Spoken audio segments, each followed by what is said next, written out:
Крым – это целый мир в миниатюре. Он настолько многолик, что поездки в разные его концы похожи на путешествия по разным континентам. Я беру свою фотокамеру и отправляюсь в долгие прогулки по полуострову для того, чтобы самому увидеть все его исторические памятники и запечатлеть их поразительное многообразие. Этими впечатлениями хочется поделиться с каждым. Поэтому в эфире телеканала АТР приглашаю вас на прогулки по Крыму. Прогулки по Крыму с Алексеем Гайворонским. Давайте вместе откроем эту землю.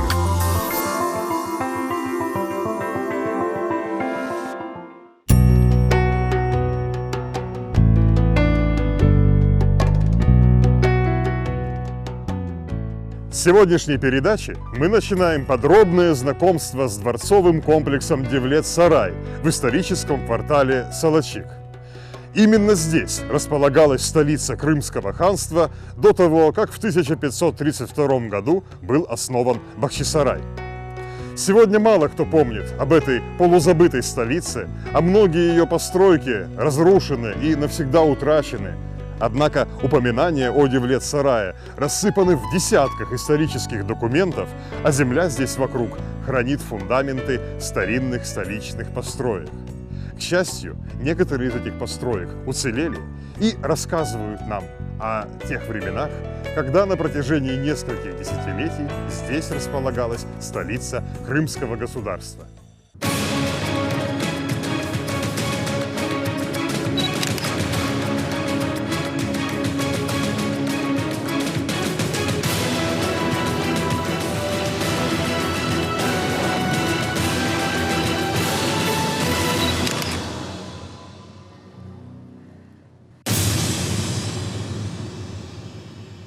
Основателем дворцового комплекса Девлет-Сарай был Менгли Гирай хан. Салачик – это весьма древнее поселение, и не исключено, что ранняя ханская ставка могла существовать здесь еще при Хаджи Гирае. Однако именно в правлении Менгли Гирая эта ставка превратилась в настоящий столичный город, получила название Девлет-Сарай.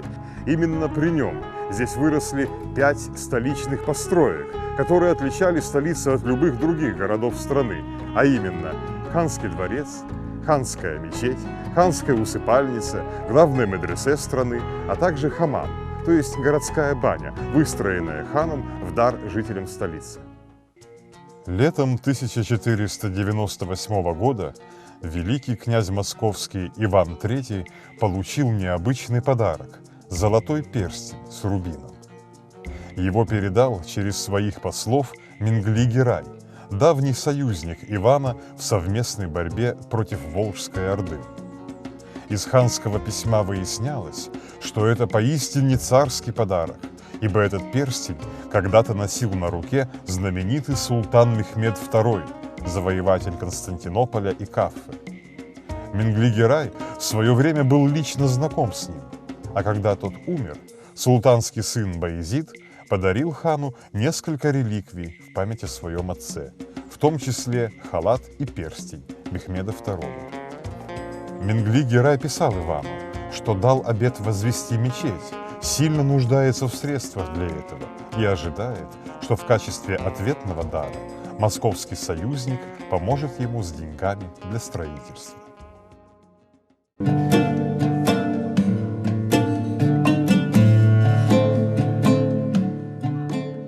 Через 10 лет, в 1508 году, ханская мечеть была уже выстроена.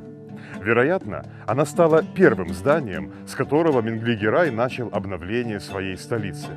К сожалению, к нашим дням этот памятник практически уничтожен.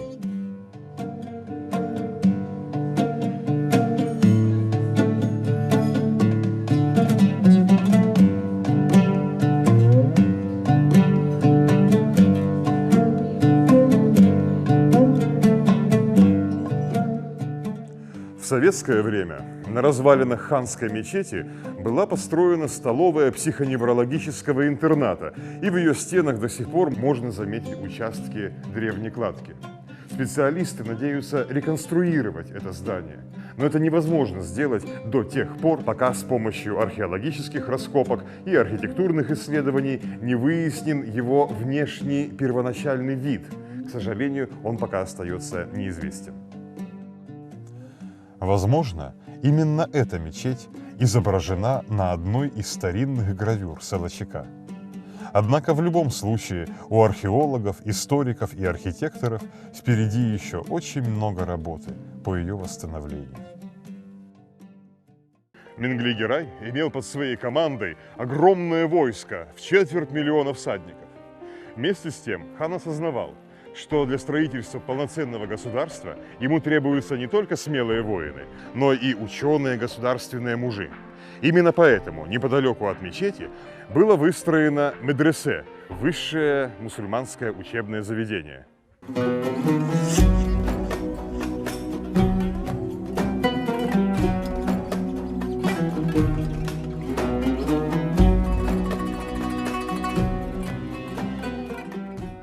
Менгли-Герай придавал строительству медресе столь важное значение, что, согласно преданию, собственноручно копал землю и клал камни во время его строительства. А когда к началу 1501 года строительные работы были завершены, то при открытии медресе выступил перед подданными со следующей речью. «Разум, — сказал Менгли-Герай, — делает человека совершеннейшим из всех созданий, а совершенствование разума в знании. Кто не почитает знания, то будь он даже хан или падишах, не сможет создать ничего основательного, ничего долговременного и рано или поздно не избежит позора. Я повесил цепь в этих дверях, чтобы каждый, кем бы он ни был, склонял свою голову при входе в этот священный храм наук в знак почтения к знанию».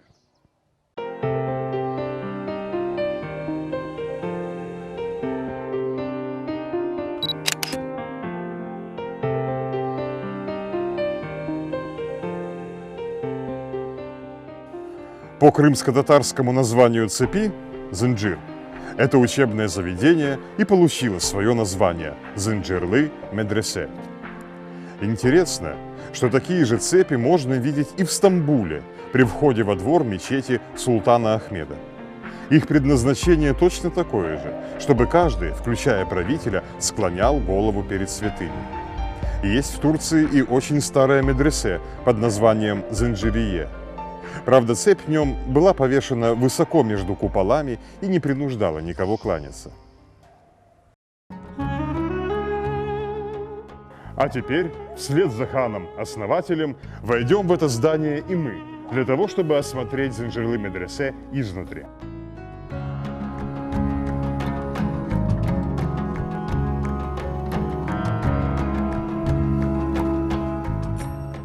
Мы увидим здесь небольшой внутренний дворик с колоннами. По его периметру виднеются двери комнат. Таких комнат здесь 14. И они служили для учащихся медресе одновременно и жилищем, и местом для занятий.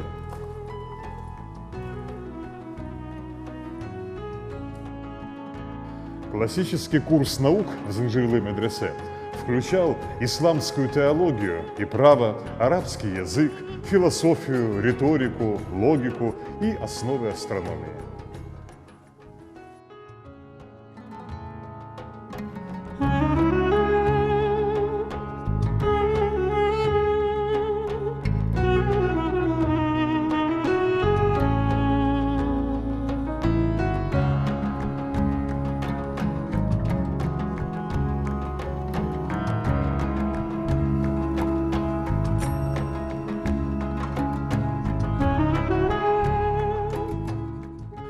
Приток учащихся в Зынджирлы медресе был весьма высок, и в иные годы здесь могло одновременно обучаться 2 с лишним сотни человек. Это значит, что порою тесную комнату приходилось делить между собой 15 или даже более учащимся. Они спали на деревянных лежанках, устроенных в несколько ярусов возле стен. В Зынджирлы медресе не было платы за обучение, тут не устраивали выпускных экзаменов и не выдавали аттестатов. Проверку усвоенных знаний проводили не преподаватели медресе, а те, кому выпускник уже позже приходил устраиваться на службу. В В случае успеха он мог войти в круг мусульманского духовенства, судей или придворных служащих, или даже сам стать мударрисом, наставником медресе. Образование в Занжирлы медресе давалось качественное, славилось далеко за пределами Крыма, и многие выпускники этого заведения достигали немалой известности и влияния.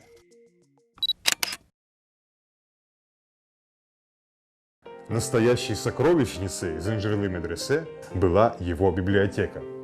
В ней хранились тысячи рукописных и старопечатных книг, в том числе и издания исключительной ценности, как, например, рукописи XIII столетия.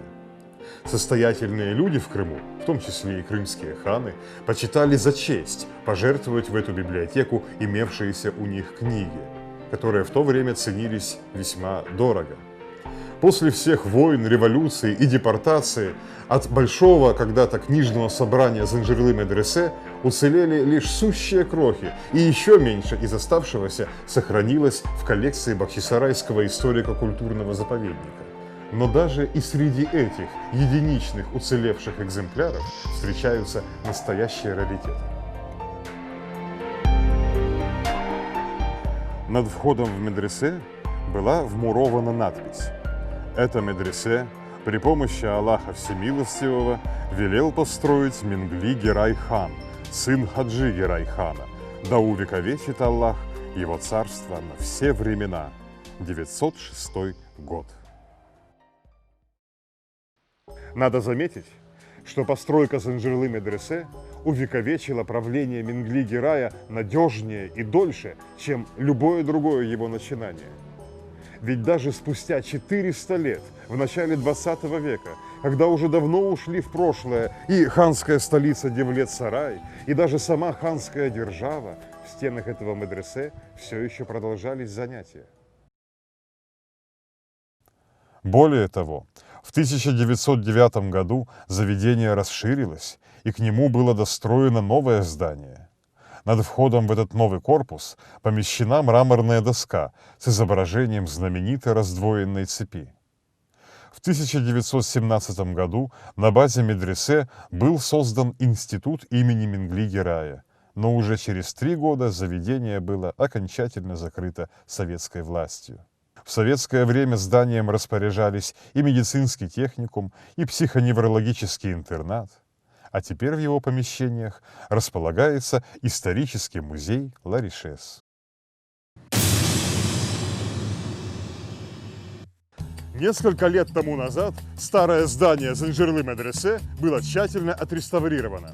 Результатом этой реставрации стало не только спасение ханского духовного училища от полного разрушения, но и открытие еще одной столичной постройки, до той поры абсолютно неизвестной.